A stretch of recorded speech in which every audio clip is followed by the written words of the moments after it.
Welcome to today's video. We're going to be talking about DNA and my results. There's some new stuff that I've received from 23andMe, and we're going to talk about that stuff because a lot of stuff has changed. New research has come about, and we're just going to go over that stuff real quick.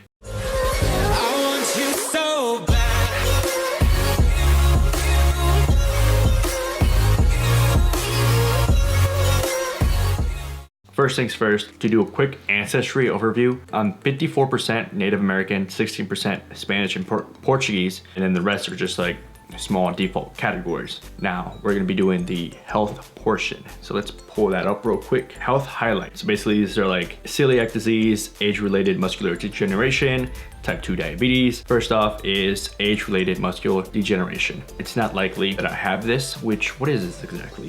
For those of you who don't know what this is, basically, if I remember correctly, let me read this one more time. Can result in damage to the small intestines.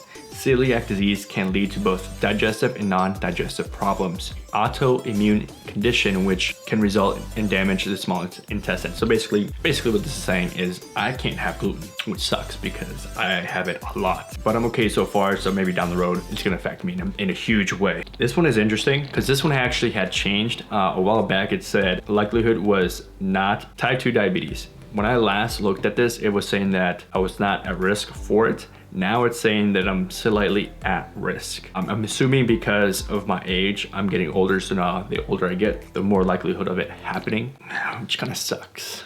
You know, nobody wants diabetes. We're gonna do the wellness portion right now next, all right? Let's load this up. Oh, this is interesting. Alcohol flush reaction. So basically, how quickly am I able to remove the alcohol from my system? It is saying that I am unlikely to flush alcohol after drinking. People with your genetic results can typically process alcohol normally. As a result, they don't tend to flush. Oh, I was completely wrong. This is basically just saying that there's people who drink alcohol who have their face just turn red. And that does not seem to be a variant that I have, which is good because, you know, your boy likes to go out every once in a while and have fun.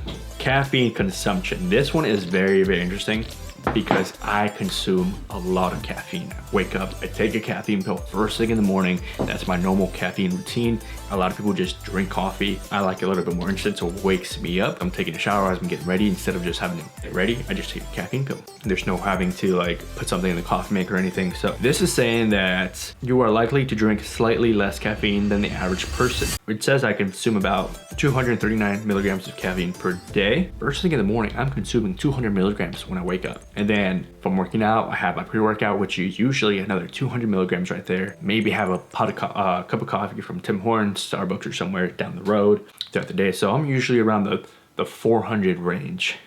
I like to say that I drink a decent amount of coffee. Lactose intolerant. I am very lactose intolerant, which sucks because I like milk. Next up, muscle composition. Sprinters and endurance athletes differ in the composition and the capabilities of their muscles. These differences may be influenced by both training decisions and genetic factors. It is saying your genetic muscle composition is uncommon in elite power athletes. So basically it's saying that with me being somebody who works out, I don't have the best genetics for somebody who works out. So my genetics suck. I'm unable to gain muscle and strength as quickly as freaking football players and basketball players and those pro athletes. That sucks, man. That sucks. Next up, saturated fat and weight. Your weight is likely to be similar on diets high or low in saturated fats with the same number of total calories. This isn't clear. So I'm assuming that because of the genes that I have, it doesn't matter if I have a lot of saturated fat or little or less, because no matter how much I consume, my BMI is gonna stay roughly the same. Which right now my BMI actually says that I'm overweight because I'm 180 something pounds and 150 pounds of muscle, give or take. Because I weigh so much and I have so much muscle, it's saying that I'm overweight because, yeah, the BMI is not for me. Sleep movements.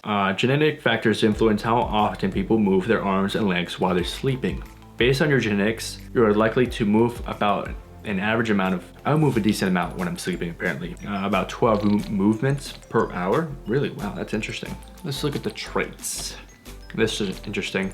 Ability to match musical pitch. Less likely to be able to match musical pitch. probably true. Although some people do say that I can sing. I don't think so. Probably not. They're probably just being sarcastic when they say something. Asparagus odor detection. After eating asparagus, some people notice an unfamiliar odor in their urine. Whether you can smell the asparagus aftermath is influenced by your DNA. So apparently there's people who are able to smell different smell when they go pee if they consume asparagus. And apparently I'm one of those people that can smell the difference in pee. That is weird. It's saying I have black hair, likely no bald spots, which is good because, you know, we're not trying to lose our amazing hair right here. You see it? We got to go see Jalil and give us a new hairstyle. What's next? Bitter taste. Apparently I can taste bitter stuff. It doesn't really explain anything. Cheek dimples. It's saying that I'm not likely to have dimples, which is funny because I actually have one. You see it? It's right here. I have one. So this is already wrong. 23andMe. This isn't even accurate. I don't know. Early hair loss. This goes back to the bald spot. It's, where'd it go? Likely no hair loss. Fantastic. Earwax type, likely wet earwax. I didn't know there's two different types. Apparently there's wet and dry. Eye color, likely brown, which is true, or hazel. Fear heights. Less likely than the average to be afraid of heights. Depends on the scenery, you know, where I'm at. Fear of public speaking. This is a 50-50 chance, which I honestly think is true because there are times where I'm able to do it and there's times where I just feel uncomfortable speaking out in public. Flat feet. Less likely than the average to have flat feet. Well, I can't speak. I need to spit this gum out. It's like preventing me from speaking clearly. Freckles. Likely little freckles. I don't have any freckles on my face. Ice cream flavor. 50-50 chance that it's between vanilla and chocolate, which is absolutely true. I don't know what other people are getting on the ice cream, which is weird, but I think for anybody it's like a 50-50 chance for chocolate or vanilla. Like, come on, those are like the two basic flavors. Misphonia. Am I pronouncing that? Misphonia? Basically, I'm less likely to hate people who chew loudly. Mosquito bites. Likely bitten as often as other people, which is absolutely true because I got one right here. I have one over here. I think this one's gone. I had one over here, I think. Man, mosquito season, man, it's the worst. Red hair. This is interesting. Red hair. Likely no red hair. But I don't know if you can tell. Actually, I don't have any red hair right now, do I? Yeah, no. Usually my beard starts growing red hair out of nowhere.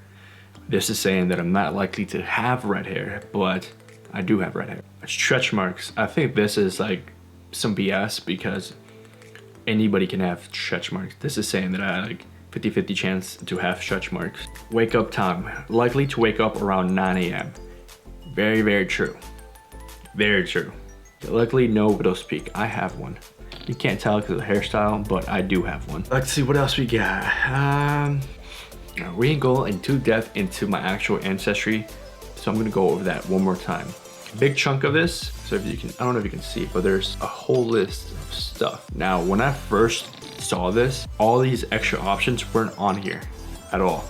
Now, nothing has really changed from my ancestry, but I'm still 54% Native American, 16% Spanish and Portuguese. There's a bunch of stuff that I'm on here that I don't know how to pronounce.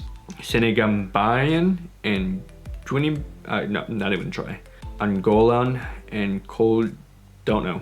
Nigerian, 0.8% Nigerian, man. And then we're back down to like less than 1%.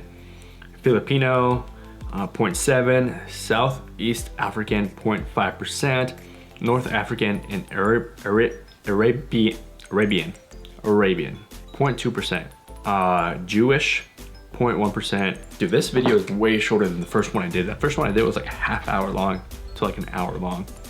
And shot on a GoPro in my car. If you made it this far, don't forget to share the video, like it, and try to get one of your own, you know? Get a DNA test, figure out what you are. Maybe we can compare. Don't forget to subscribe.